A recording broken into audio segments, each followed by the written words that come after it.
All right, hi everyone. Welcome to another Wolfram Language Design Review, part of our Language Completeness and Consistency series, and we have several slightly complicated looking topics today. All right, ExprStruct in terminated evaluation. Yep. So in 13.3, terminated evaluation returns with one argument, which is the reason. Yep. We would like to have it actually return what it could, what the unevaluated thing that it had got so far. Right. And so, we have it sort of working, although right now it'll only do this if you have previously used an ExprStruct in the session. Why?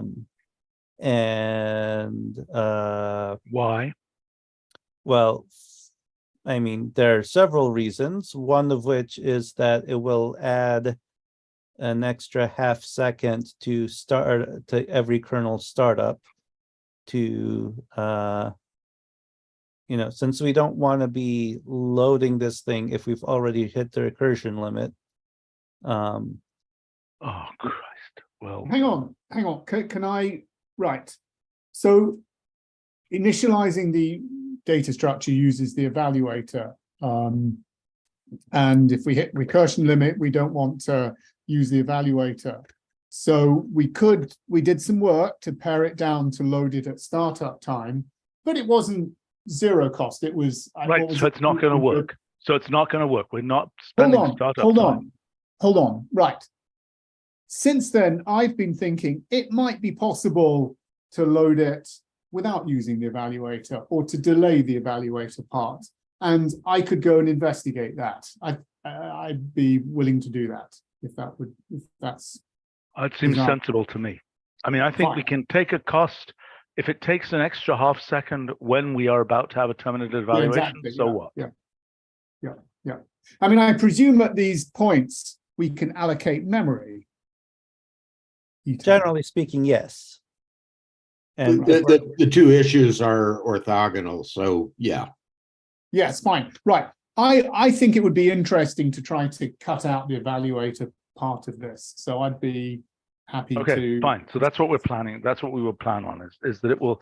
So now, as I understand it, one feature of this kind of terminated evaluation, it's actually a very interesting case, is that we've essentially got, I mean, I hate to go physics project-y on it, but it's kind of a space-like slice of what happened. That is, there could be, we don't, in a sense, have everything evaluated, but we have a certain time slice, so to speak, if that makes sense. The reason I'm bringing that up is that two things, equality testing is funky here, right? Are they the same terminated evaluation or not? Do you understand what I'm asking? Sure. Right. It depends slightly on the state of the evaluator, though. Does it? No. I mean, let's look at the gallery. I mean, there are. It's that is something I wanted to discuss, and I'm not sure how much we're able to affect this, but so. And would you mind boosting the magnification just a bit? I guess my screen is kind of small, so I'm having a bit of trouble. Thank you. Right. So I think we all sort of can understand the first couple of examples. So in the first one, we're solving for A, and we're saying A equals solve. So the solve evaluates, the set evaluates, and then it tries to evaluate the returned A, and it's like craziness. And so we understand that. Yeah, right. But I mean, in this case, I mean, your code is rather obscure here, but I mean, what's happening is that last is extracting the ExprStruct, and this is various pieces of action on the ExprStruct, which I don't necessarily understand. Right. I mean, So I do understand what that's saying. It's doing construct, but it's doing it with the defer. And that means that this thing here is going to explode on contact if I actually run it. yeah, if you were to copy that and evaluate it, then yes, that would explode on contact. By the way, should there be any indication that that's an explode on contact object? You know, in its print form and so on. No, because the whole point of defer is that it's equivalent to typing that thing in. Okay, I see. And it won't explode, except for the fact that the A equals has been evaluated. Yes. All right, so the second example is basically the same thing. We can skip that one, is kind of boring. The third one is where things sort of start to get interesting, because I'm not sure I totally understand either the result, why we have both. We have two evaluated X's and one unevaluated X. Okay, so let me comment on this. This is exactly the thing I was yakking about space-like surfaces. Okay. Shall I explain this? Sure. Okay, so think about the evaluation trace, and maybe we could generate a trace graph here. Could we generate a trace graph for a few steps of this? I'm not sure. But anyway, think about the evaluation graph that you get from this. There's a question of how far do you go on each of those X's, right? At some point, you're going to kind of, by the way, is other people hearing a crackling sound? Nope. Okay. Okay. I need to report that for my setup.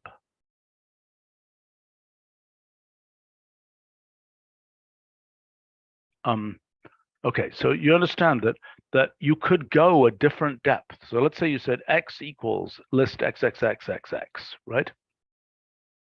Each of those X's could evaluate a different distance. Am I making sense? Anybody understand what I'm talking about? Should I do an example? Don't No, because they're nested at different. one?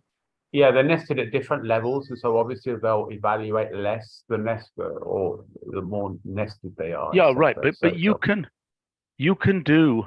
I mean, I'm not sure how to make the best example here. You think about this as a graph in space-time, right? Space is the successive elements of a list, for example, or other parts of this data structure. Am I making sense? With me so far? Yes, no, maybe? Okay. Time is successive iterative evaluation of something, right? The thing is evaluated, it's evaluated again, and so on, right? With me so far? Yes? Yes. Right, so there's a front that you can make of how far you have evaluated as you go across space, right? So you go across these elements. Each element has evaluated a certain distance, a certain number of iterations. Some elements require other elements to have already been evaluated in order for them to be evaluated, right? Others are space-like separated. They are at different ends of the list, for example, and their depth of evaluation is independent from the depth of evaluation of the other one. Am I making sense? Do you understand or not? The point about if you had, recursion within a recursion. Yeah, for example, yes. Do you guys understand this, or should I try to explain this more? I mean, is this obvious, or is this totally obscure what I'm talking about? Explain a bit more, if you don't mind. Okay, let me try. Let me try and do this. Okay, let me see if I can find some examples. Okay, hold on. I really should be able to generate this stuff, and Ian, we should be able to generate it from your trace graph stuff, but maybe we can generate. So the issue with that is that trace graph relies on trace. So if trace, hits. Okay, I understand. We're not going to go to the recursion limit. I'm saying that we need to just look at this. I mean, maybe we can do this with Look, I mean, I don't know. Okay, hold on. Let me just as a meta comment, that trace business is the next topic, I think, or the third topic on the agenda. Okay. All right, let's see if I can find examples here. This may not show what I need, unfortunately. It's beginning to here. This is a complicated business. Okay, so, oh, wait a minute, where is this stuff? What was wrong with the tree that you just passed? That's not what I was trying to show. What I was trying to show was, see, there's space-like. Yeah, these trees. Okay. Yes, but this is only a part of the story. Okay, so the problem is, let me think about this. Where do I have a good example of this?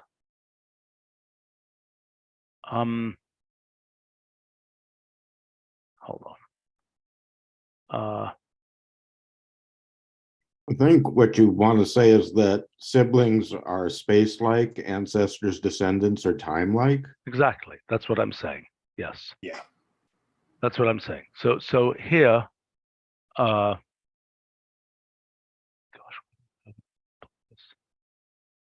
maybe this. Oh God.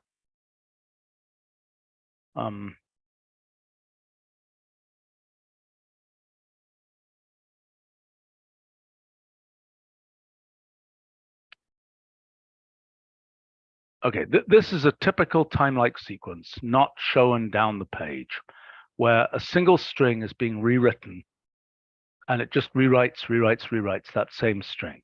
Okay. Things get more complicated. Let's see what's an example here.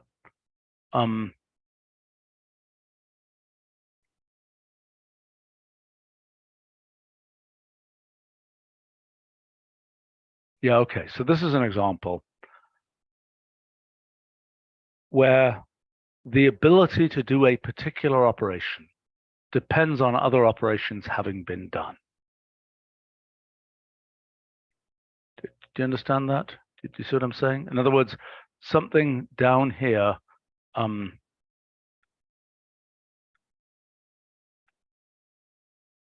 see. The rule only matches after some previous rule has been applied to produce that matching Exactly. of expression. Right. Exactly. So that is a dependency. That's a causal dependency. And sometimes it's just a local causal dependency. It goes down in a time-like way. Sometimes there is spatial entanglement. Does that make sense? Sometimes it depends on something at a different place in space, or in our case, at a different part number. People understand? No, yes, maybe. Yeah. Maybe. Right, so the issue is, if you look at this picture, there are different orders in which you can do these updates, okay? Each of these pictures shows a different order of doing the updates. Am I making sense? Yep. Yes. Right. Which update is done when? That defines a foliation of the space, of what is being done when is, we have a sequence of slices here.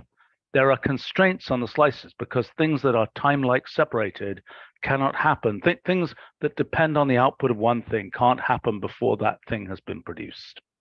Am I making sense? Sure, but I mean, yeah, it amounts to graph traversals in various ways. Yeah, that's right. That's right. It's equivalent to graph traversals. Where leaves happen before their parents. Well, happen before. It's a traversal order, right? This thing. Yeah. Yeah, The leaves have to be hit before their post-order. parents.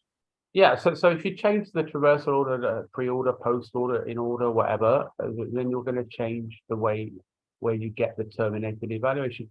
That's one of the issues I don't understand about this terminated evaluation, because what you get is dependent on how you evaluate or traverse or whatever the algorithm is that's doing whatever it's doing.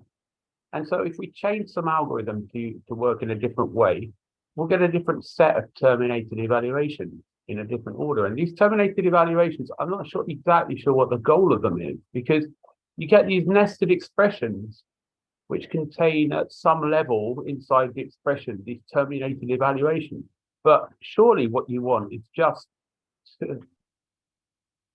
why is it useful to have a nested expression with several terminated evaluations? Why is that useful? I'm going to tell you several reasons. Okay, so first point is the terminated evaluation object is a frozen, okay. So in this case here, for example, in the end, we'd evaluate to this.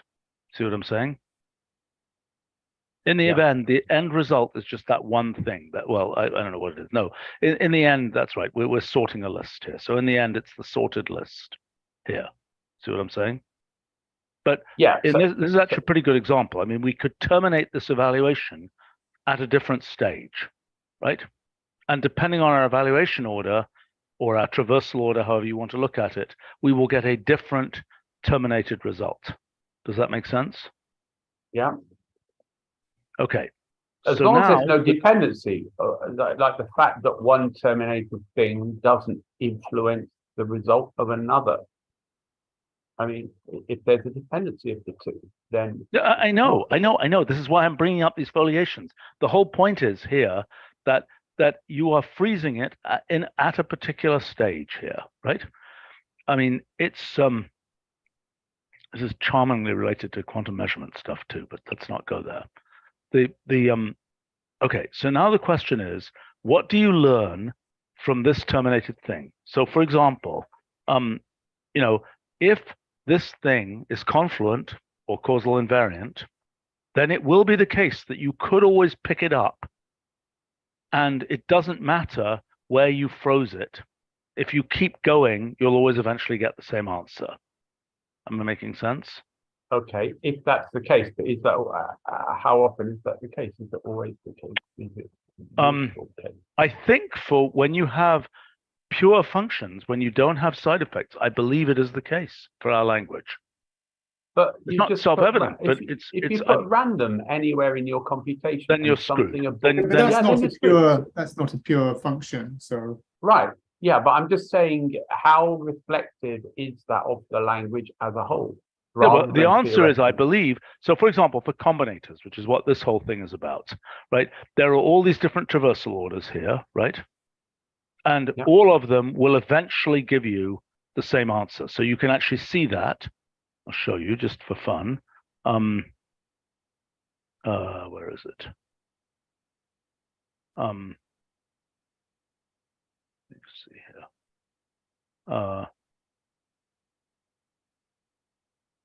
Right.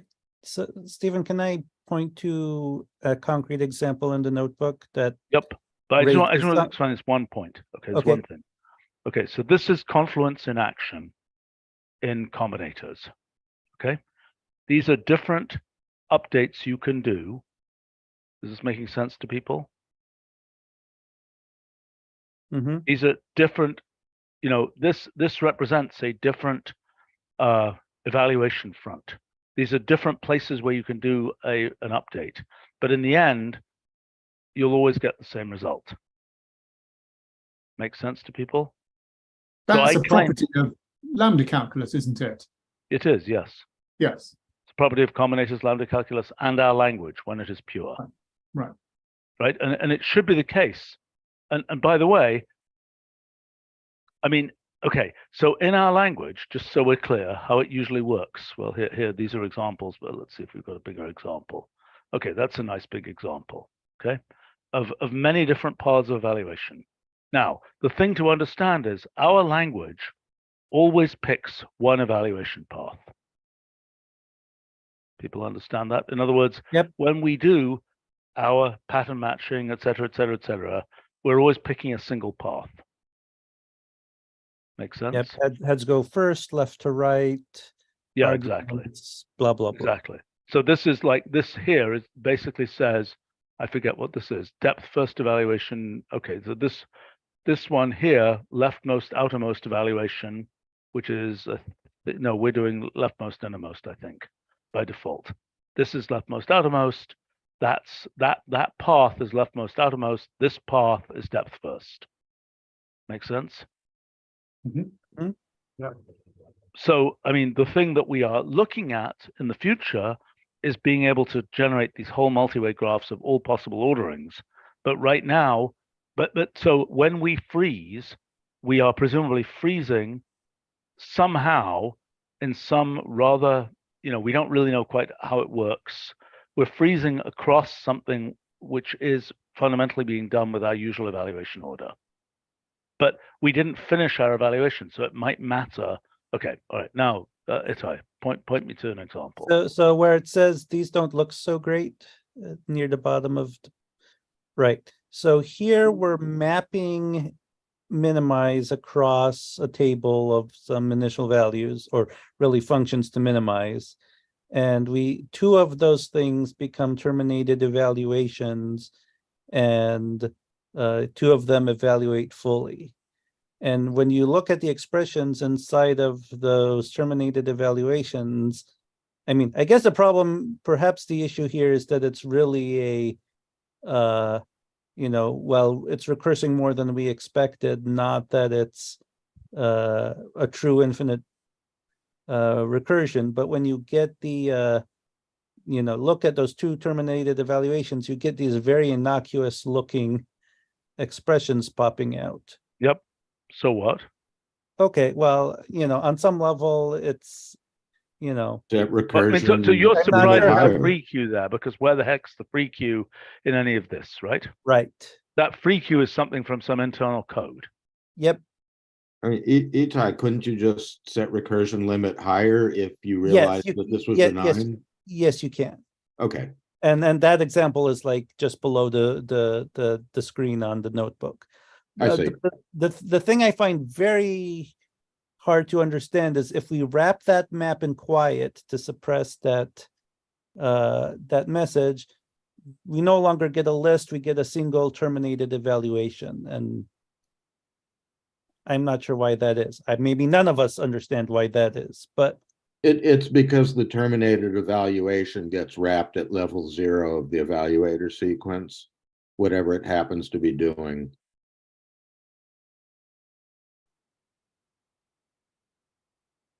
can Yeah, you it's difficult to design around that. okay, can you explain that a bit more, or make that more specific to these two particular? Well, so you have a list of operations or of whatevers, of evaluations. And the evaluator, before it evaluates list of all that, it evaluates its Oh, right. So in one case I've constructed the list. Well, but no, in one case I have map. Oh, but your point is that in one case I first have a list, and then map creates a list with the function applied but not evaluated, and then that list evaluates. Whereas in the case of quiet, it's now one level deeper. Right, that's correct. And it, because it doesn't wrap that terminated evaluation until level 0. That's why you're getting that. Okay, so guys, look, there's several things here. First of all, there's the level of canonicalness of the cutoff in the terminated evaluation. That's one thing. The second thing is, when we cut off, we could be in the middle of a piece of internal code. Right? I'm sorry, what do you mean by level? Do you mean okay? So look at what's happening here. Look at what's happening here. Okay. Yeah. This is iterative evaluation. This is transforming an expression many times, right? So I mean level in that sense. I mean time-like level, so to speak. I don't mean the levels in our trees. See what I'm saying? I'm saying maybe I should call it iteration or something. Then you can confuse it with iteration limit, which is actually very related. Well, yeah, I mean, it should have been named something like evaluation limit, because it's not iteration per se. Okay, look, it is an iteration if it is not a multi-way system. If it's just ding, ding, ding, ding, ding down here, it is sort of, I mean, it depends on what's happening in the evaluations, but I'm really referring to our internal No. use of iteration limit, different subject, really. yeah, I understand. But the point, what makes this thing branch like this is that there is space-like extent to these expressions. That allows there to be more than one place where an update can happen. If these expressions were all sort of not space-like extended, there'd be only one place you could update, and it would just be a time-like sequence. Am I making sense? If rather than, for example, if rather than expressions, you just had numbers and functions Yes. between numbers. Yes. Right. Or if you have a single x that's just going x, x, x, x, x, x, x. If you said x equals x, if that was allowed to run around, if you say a equals b, b equals a, I think you'll get a pure line here. You see what I'm saying? Do you understand what I'm saying? A equals b, b equals a, et cetera, et cetera, et cetera. Just go a, b, a, b, a, b, a, b, and there's no spatial extent. There's no choice. Right? So as soon as there's a choice, it is not unique what the next state will be unless you add in our evaluation strategy. Right? Given our evaluation strategy, we'll pick a particular place to evaluate next. Am I making sense? That's a particular path through here. But the fact that there are multiple things that can happen at a given level here is a reflection of the fact that there is a space-like extent in the case of this. I mean, you could also have, okay, there's also this notion of branch-like, which is that you've got, even in the AB, if you've got A equals B, and you've also got A equals C, you have both of those transformations possible, then you can have a branch-like separation that is a choice just because there are two possibilities, rather than it's a choice because you have to determine in space which thing you update. I see. You don't need space-like separation to have branch-like separation. Exactly. Okay, so I mean, okay, the bottom line here, this is a very complicated subject.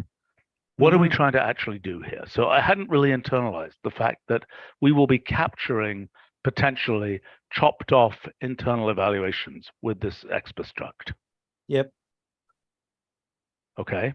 And the notion of canonicalization with the ExprStruct. Okay.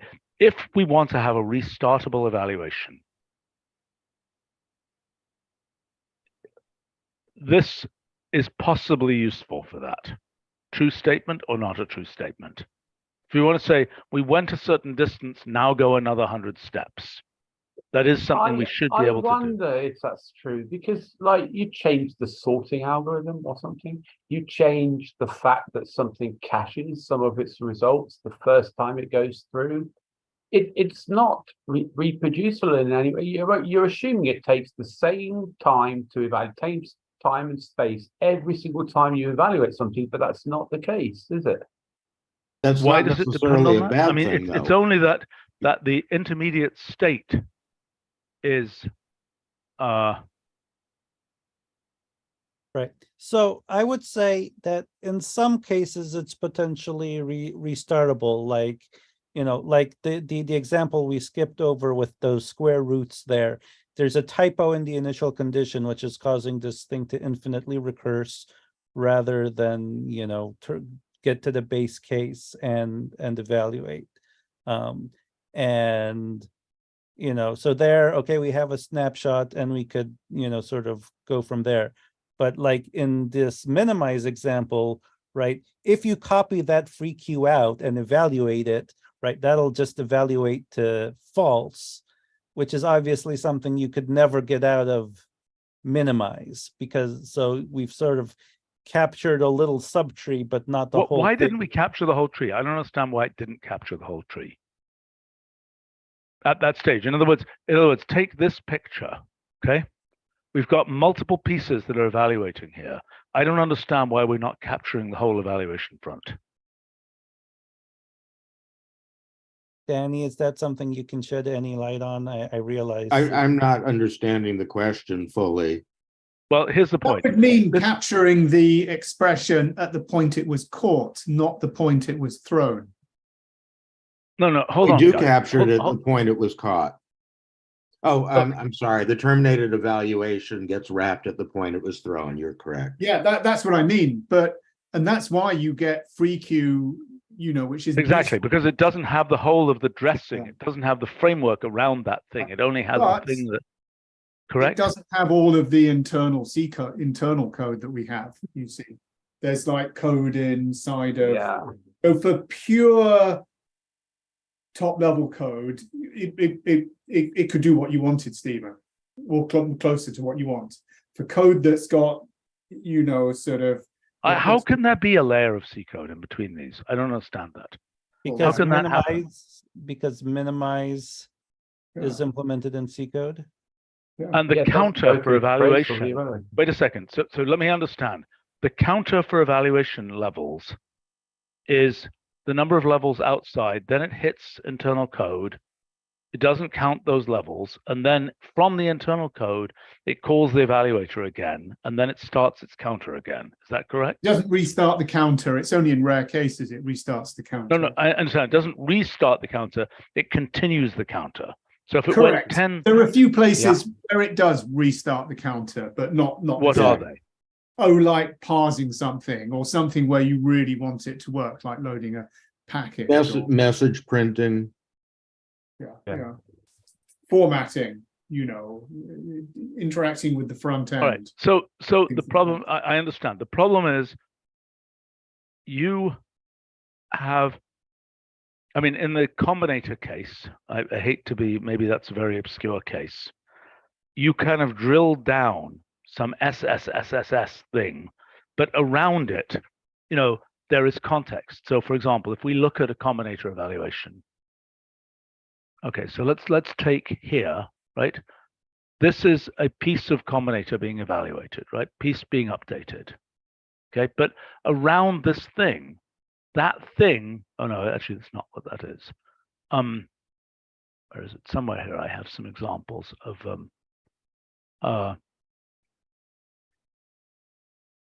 I mean, I have to say, by the time we're using combinators to clarify things, there is an argument that we have fallen deep into obscurity. But okay, here's what I'm looking at. Okay, so here, the colored pieces are the pieces that are being rewritten. Okay, but it isn't obvious. But the issue is that one of these might drill, one of these might have evaluate, and that goes crazy, but it doesn't, as we return it, we are not also including this piece here. Right? Makes sense to people? Mm-hmm. Right. So, I mean, that's, yeah, I understand that point. And go ahead. A couple of points which you might disagree with. The way we currently do the termination at the throwing point, I think is very useful, particularly with this data structure in place, because it lets whoever wrote the code know what it was the evaluator was having trouble with. Often it is an expression like x equals x plus 1. Very, very often in a more subtle way. This is uncovered. I can't tell you how many problems in our own code. It's measured in the hundreds, low hundreds, but still. So I think that's important. And if you surround it with too much by doing it at the catch end, then you're just more likely to hide the actual source of the problem. The other thing is for Itai's example, where we really should have been able to do it, but the recursion limit just happened to be set a bit too low. I don't think that's a very common case that we're going to encounter. I haven't seen a lot of it. I haven't seen bug reports about it. Yes, it can happen, but it's a bit artificial. And once you know what the problem is, and you can usually deduce that by looking at the result inside the terminated evaluation, you know, okay, I'll set recursion limit higher. So Okay, I don't think we want to change what we're doing. Guys, look. First question was, is what's inside the terminated evaluation a full expression that could be restarted? The answer is no. Right? Correct. Now, do we know that it's no? In other words, can we tag that? Because in some cases it's yes. In x equals x plus 1, the answer is yes, it is a restartable thing. Wouldn't it need to Yeah, carry all but would kinds you of want kernel to? state? Okay, so that's a question. Let's pin that question, okay? Could we know that it's not restartable? The answer is we could know because it went through internal code. We Therefore, could know it's if not- it's gone through down code. We could know that. Yeah, but I mean, given the caveats Mark raised already, do we, you know, it could take a whole different code path the next time. Sure, Cache sure, we state and understand that. all of this. We just want to know the answer to the question, is the thing inside the terminated evaluation a complete representation? Okay, when we call it terminated evaluation, it suggests that we have a whole evaluation and we froze it. Okay? Mm-hmm. Yes. But in fact, that's not what's always happening. Sometimes it went through, which I hadn't really understood, it went through something that is unfreezable by us here. Okay? And what we got left with was just a fragment after we went through those layers. Right? And we could know from the stack trace, presumably, which of those we're on. I mean, are we returning the stack trace at all here? No. No. Because that would be useful, wouldn't it? I mean, that would tell us the path which led us to this. Okay, because It would be great, except it would be huge. Yeah, I was going to say, Yeah, now but you yeah, can that's get the into the point. situation where memory is a problem. yeah, okay. I mean, all the right, point okay, is these internal states, or these intermediary states, they can be exponentially larger than the final result. And how useful is that to wade through, or even to have a handle on? You know, I got to tell you, it all happens in combinators. That exact phenomenon happens regularly in these things. That it gets big and it gets. What's that? I don't think it's what we want to do. No, Yeah, I I understand. agree. I understand. So in this case, so look, a good exercise, if we want to understand this, is, you know, and again, it's a very bad sign when combinators are the way to make it more transparent. But we could think about, what would you do with combinators? How could you return the partial evaluation trace? So with combinators, what you would do is you would return the combinator expression, which you can always do in this case. And the reason, but we can't do that because we're going through something which is not representable symbolically by us. Right? See, a combinator evaluator could quite easily have its state representable. That's what you want. That's what you're trying to capture, as well as the bit that went wrong.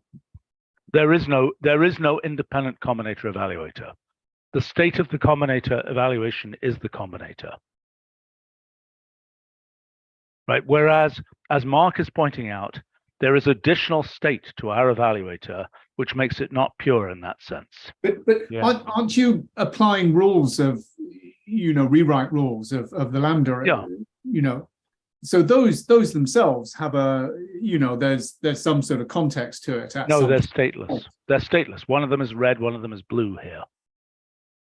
But there's a picture there. There's a picture. What do you mean? I mean, that's of the whole. There's a snapshot. Okay, you're That's the saying state. that you might need to know the stack trace is, where did you apply the red, which you know, where in the expression did you apply the red thing? Yeah, maybe that's, I don't know. Yeah, no, that's right. You're right. There is that issue. Yes, there is that issue.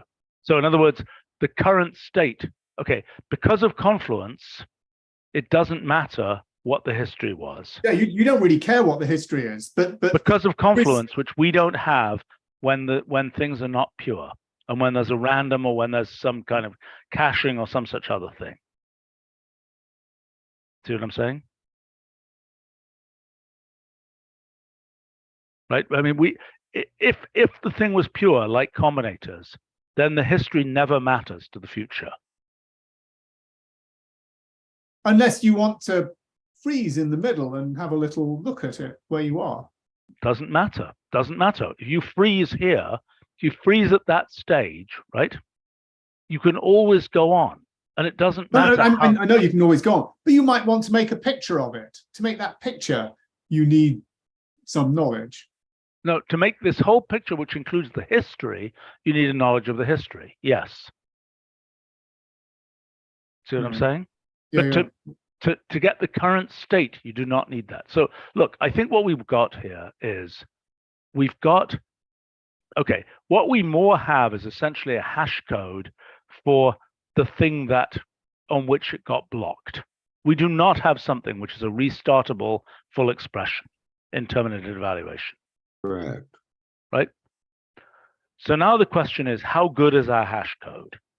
Right? In other words, to what extent is it true that if we ran the same computation twice, we would get the same hash code? And to what extent is it true that if the hash codes are the same, it really is the same? Am I making sense? The same means terminated at the same point.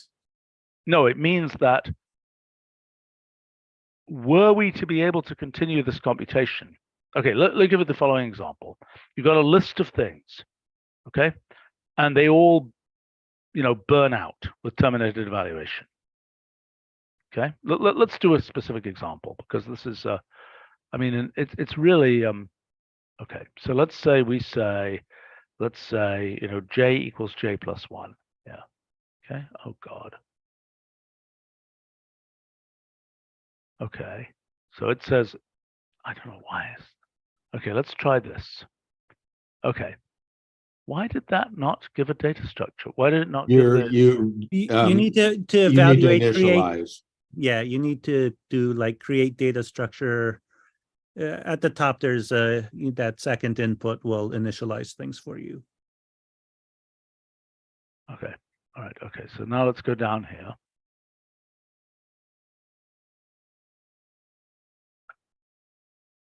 Okay. Now the question is whether in that last thing, if I say same queue, what am I doing? Sorry, same queue at %8. Interesting. So it's not obvious that that has to be true. Right. Right? I mean, the fact that that's true is because you picked, I hate to be physicsy, a cosmological rest frame. You picked something where essentially time has run the same amount every place in space. Do you see what I'm saying? I think a shorter, easier way to say it is it's because they all choked on the same expression. No, they all will run to the same choke point. In other words, it could be the case that you have juice that you're using up, and that juice is, after that first one, it depends on the way the list evaluator works. You could have had 2 plus terminated, 3 plus or whatever, or 2 plus 2, or Yeah, this could have been a different terminated thing. Squared. But this presumably those things are j plus j plus j plus j plus j a bunch of times, right?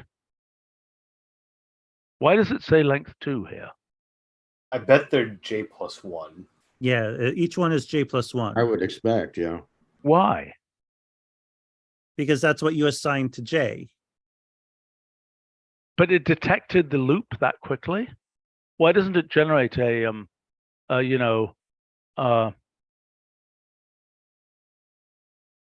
it has well, to do with where it bubbles back to with the catch. I mean, if you want to do this quickly, copy out one of those data structures and look at the evaluation sub-value of it, and it'll show you the expression.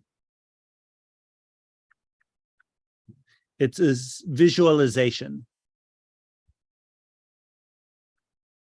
This should be visualization? Yep. Okay.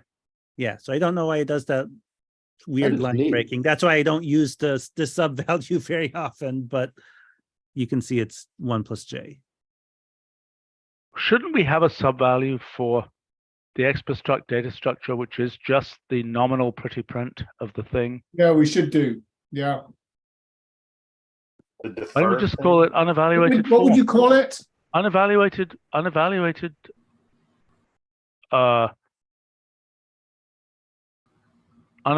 form or unevaluated expression. But hang on, what would it be? Hold of the expression. Why not Need hold? to be hold complete. Yeah, It's hold. like hold form. Fine. Fine. Okay. Or held expression would be our usual way of saying it. Yes.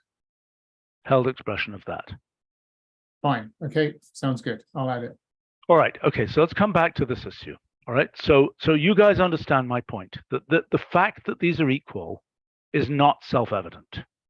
It depends on many things about the way the evaluator works. You could put a random j equals j plus random integer.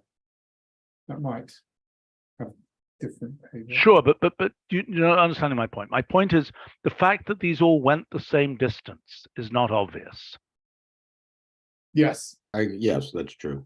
right? And the concept of equality, in some sense, I mean, this is it's a very interesting question, right? Because let me give an example with my friend the combinator again. Okay, there are plenty of combinator expressions which do not terminate. Okay, these ones here terminate, right? But we can also look at a combinator expression. I don't know where I have an example of one, a combinator expression that doesn't terminate. So I think this one here has branches that don't terminate. Okay. So if they don't terminate, are they equal? Are two non-terminating expressions, when is it the case that two non-terminating expressions are equal? Does equality mean there exists an evaluation stage at which they are syntactically equal? What does it mean? Do you get what I'm saying? Could mean they have the same set of possible futures. Yes. Or it could mean there exists a future, there exists a state where they happen to be equal, which in this particular case will be equivalent. But it isn't, you know, I mean, and this quickly segues into transfinite numbers and all kinds of issues with those. In fact, I suspect that there are equivalence theorems that you can get that go up to, you know, in the transfinite number case, go up to epsilon 0. So what does that mean for us? Maybe somebody can figure this out immediately. If you have a list, x equals the list x equals the list x comma x, you can think of those as defining, you know, when you ask, how do you represent those things? Let's see, if you say x equals x plus 1, the value of x in some sense is a transfinite number omega. Does that make any sense to anybody? Yeah. Mm-hmm. X comma X, presumably the next omega or whatever we call that. Cardinality of the reals. No, it's not the cardinality of the reals. It's still a it's You below don't get that Ordinal until you get to, numbers. yeah, you don't get to that until omega to the omega, right? No, you need to go even further than that. You don't get to that in any omega. I mean, what you get, I believe, well, the tree is some, anyway, you get some other omega, I'm not sure that actually the value would be the leaf count, I think, of x equals list xx. Right, the value of that leaf count is essentially an exponential. That's not cardinality of the reals, 2 to the Aleph 0. No, because it's not LF0. It's an ordinal number that you're getting here. Because what's happening is you're in x equals x plus 1, you're generating ordinals.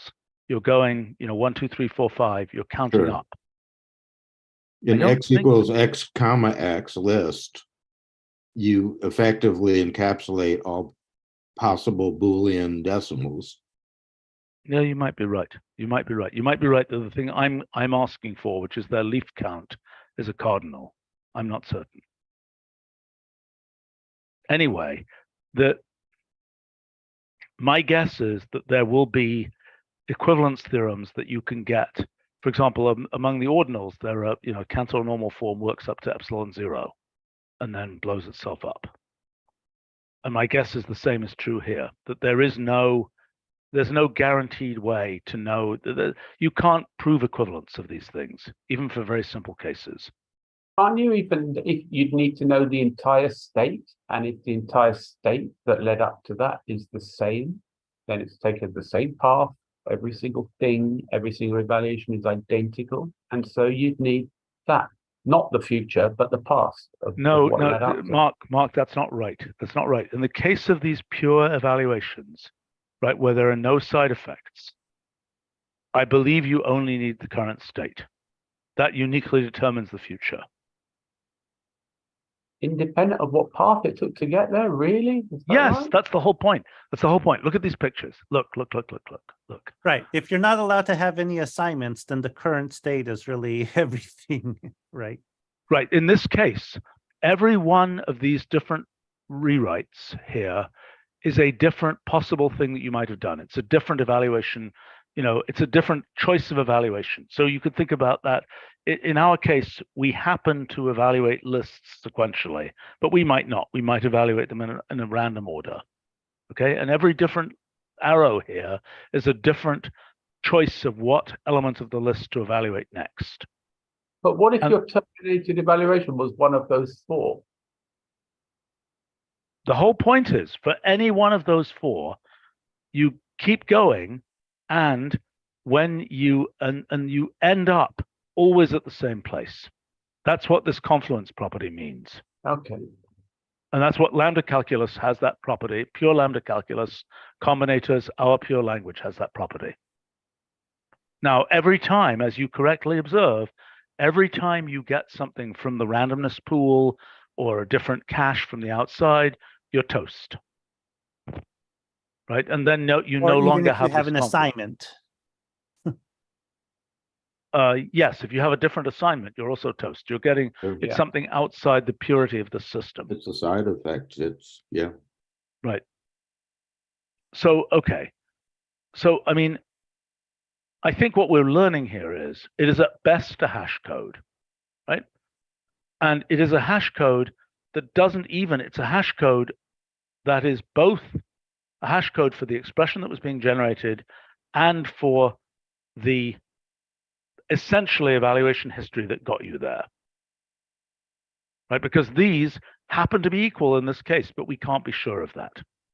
So two things which in truth are equal, that is, let's say they terminate after 1 million steps. Okay, so let me show you an example here. I don't know where they are, but there are combinator expressions, crazy combinator expressions. That, yeah, look, these ones, yes, here we go. Yes, this is actually a good example. Okay, so this is a combinator expression. This is the size of the combinator expression as a function of number of evaluation steps. With some evaluation strategies, it terminates, and some it does not. Okay, when it terminates, it's always the same, but it might not terminate. And so there's no way, if we get one of these non-terminated 7,000 element expressions, right? And that's our termination here. Is it equal to this thing that used a different evaluation strategy that terminated here? If we took that expression with 7,000 elements and we used a better evaluation strategy going forward, it would terminate in the size, whatever it is, size 8 thing. Does that make sense? But there is no way on earth we're going to be able to figure out that this terminated 8-element thing is in any way equal to this growing without bound one or this other one growing in a different way without bound. That makes sense? Yeah. Boy, I mean,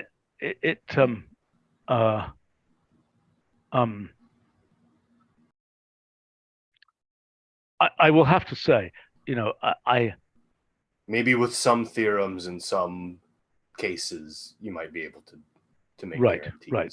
I mean, look, I'm sorry, I seem impatient here, but I have a tremendous advantage because I've been thinking about these terminal writing things for ages, and this stuff is pretty complicated. But I think the net for us is, unfortunately, the second argument of terminated evaluation is not as useful as I thought it was going to be. Is the basic bottom line. I think I disagree with that. I think From I a agree with practical point of view, it's very good for debugging. Okay. But is it? Because if it's like using trace rather than using a debugger, and that's why I never use it, because it just grows too enormous. And really, but this expression doesn't grow enormous. That's the nice thing about it. Well, I mean, I think the fact that the fact that we encountered a terminated evaluation has been very useful in uncovering bugs and fixing them. I'm not arguing with that. I'm well, arguing yeah, with, but Mark, right now the way we debug these is usually they come to me and I set a breakpoint in the toDeep function, and when I get there, I look at the stack trace and find out where the function has been, where the evaluation has spent its time. because and you're debugging it in a data debugger, structure, Dan. huh? Because you're debugging it in a debugger. That's why it's useful. Of course, but having this But data not the structure data would structure save me itself. that. Like the free queue. What was the free queue? What did that tell you about the that minimize? That's an anomalous case where we just didn't have recursion limit set far enough, so it stopped. It got cut off in a case where it would have finished. Okay, can I make a I think that suggestion? should be an example in the documentation. I think that's a great example. Because I was going to make a suggestion about this before you added the data structure with the second argument, and that is that why don't we have terminated evaluation work like indeterminate, where it has upcode and these things subsume each other, and you just get the top level thing is just a terminated evaluation. Because then you can't really use it to debug. It's like a referee of a paper saying there's an error in your theorem. It's like it doesn't tell you what to look for. From a theoretical point of view, what you say makes sense. From a practical point of view, it's not so useful. But it's a compact representation of the fact that your evaluation failed, rather than being something that grows with the size of the expression. Well, I mean, what I don't understand is 2 plus terminated evaluation, comma, and you get this bunch of these terminated evaluations that grow with the size of the expression. Do they? How big do they grow? Is there a problem with that? Well, the terminated evaluations themselves don't grow, right? But they may. No, but the size of the expression that contains them, you might have many. Okay, that's a different thing. We're not worrying about that for right now. We're just saying these are the leaves. This thing, it's a hydra. It's a recursive hydra that's generating heads upon heads and so on. Yeah. And what you're doing is you're cutting off. At some level, you chop the thing off, and the tree no longer grows. And you're saying the tree might already be quite big even before you chop off its heads. Yeah. Okay. Well, let's not worry about that for a second. And Okay. if I may contribute, right? Originally, we had the design where we didn't have terminated evaluation. It was just a system exception that you had to manually catch if you wanted. And Stephen complained that that way you have. Right, if part of your calculations exceeded, like in the pure map case, then you've lost that result. So this way we're sort of right. This is the correct way to do it. This is the right way to do it. This is the thing where, as you drill in sort of a time-like direction, certain places in space, they run away. Okay, in certain places in space, sort of time is running too quickly. It runs away, and you chop it off. And other places it doesn't. But so I've got a proposal here. Okay, here's my proposal. First point is that the print form of this be whatever that held expression thing is. Okay, be a short of that held expression. Okay, point one. That we change the print form of terminated evaluation so that thing is the short of the held expression, with one exception. If it went through internal code before it got here, and we can detect that, assume we can detect that, then I claim we should display it differently. In other words, if this was a genuine, sort of a front of the evaluation, we display it by showing where it got to in some ghosted out fashion. If it was not the front, if it was only part of the front, we display it differently. Like we display it. That? What's that? Can we determine that? I'm asking the usual suspects. Yes, can we determine that? Tom, can we determine that? I mean, we could know if it passed through down code. That's what I'm asking. That's what we're asking. I think but that might, we'd have to think it might not be useful. It might always wait a second. Well, okay, if it's like trivially always passed through down code, it's not going to be useful. Well, that's, yeah, I mean, it needs some investigation. Okay, fine. Let's assume you can do that. Let's assume that the n minimized case can be detected. Okay, because any time that it's not going through down code, you will have sort of the complete expression as it is contained in that ExprStruct structure. J equals J plus 1 is going through the down code for set. Well, and you do the set disappears, right? The set evaluates successfully, and then it's just the right. evaluation. So I think that's yeah, right. It's when okay, does the thing get left as context or not is the question. And so let's assume we can determine that. Okay, then my proposal would be that we have a nice print form for terminated evaluation that is essentially a ghosted out expression that looks like it we have to some iconic version of this thing was sort of halted in its tracks and could go further. For the other case where it's just a sub piece, we have something where there's sort of a big ocean that is around it, and we just see that in sort of a peephole, so to speak. Do you get what I'm saying? I get it. I'm not sure I like it, but